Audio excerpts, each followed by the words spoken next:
शेतकऱ्यांना योग्य मोबदला देण्याकरता नवी नियमावली येणार आहे। महसूल मंत्री बावनकुळेंचे निर्देश आहेत। गुजरात, तेलंगणा सारख्या 4 राज्यांच्या धोरणाचा अभ्यास करण्याच्या सूचना आहेत। नोकरीच्या बदल्यात काय सुविधा दिल्या जातात याचीही यादी मागवली जाणार आहे। राज्यातील विकास कामांकरता भूसंपादन सुलभ करण्याकरता सूचना सुद्धा जारी केलेल्या आहेत।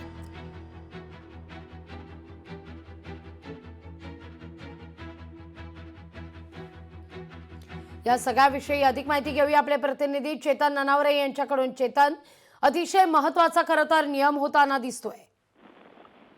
निश्चितच लागवी, कारण भूसंपादन प्रक्रियेमध्ये अनेक वेळा शेतकऱ्यांकडून आटकाटी केली जायची आणि याच्या मागे प्रमुख कारण जे होतं ते म्हणजे योग्य मोबदला न मिळणं किंवा जे प्रकल्पग्रस्त होते त्या प्रकल्पग्रस्तांना जे नोकरीचं आमिष शासनाकडून दाखवलं जायचं, मात्र त्या संख्येने कुठेतरी नोकऱ्याच उपलब्ध नसल्याचं सातत्याने पाहायला मिळत होतं। त्यामुळे आता गुजरात असेल, तेलंगणा असेल, याशिवाय इतर आणखी 2 राज्य आहेत, या 4 राज्यांच्या धोरणाचा अभ्यास करण्याच्या सूचना बावनकुळेंनी दिलेल्या आहेत।